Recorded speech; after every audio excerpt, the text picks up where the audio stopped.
کوئی مصیبت نازل نہیں ہوتی مگر اللہ کے حکم سے، اور جو شخص اللہ پر ایمان لاتا ہے وہ اس کے دل کو ہدایت دیتا ہے، اور اللہ ہر چیز سے باخبر ہے۔ اور اللہ کی اطاعت کرو اور اس کے رسول کی اطاعت کرو، بس اگر تم منہ پھیر لوگے تو ہمارے پیغمبر کے ذمے تو صرف پیغام کا کھول کھول کر پہنچا دینا ہے۔ اللہ جو معبود برحق ہے، اس کے سوا کوئی عبادت کے لائق نہیں، تو مومنوں کو چاہیے کہ اللہ ہی پر بھروسہ رکھیں۔ مومنوں،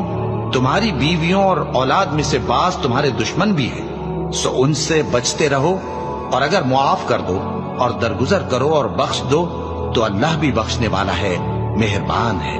تمہارا مال اور تمہاری اولاد تو آزمائش ہے، اور اللہ کے ہاں بڑا اجر ہے، سو جہاں تک ہو سکے اللہ سے ڈرو اور اس کے احکام کو سنو اور اس کے فرمانبردار رہو اور اس کی راہ میں خرچ کرو، یہ تمہارے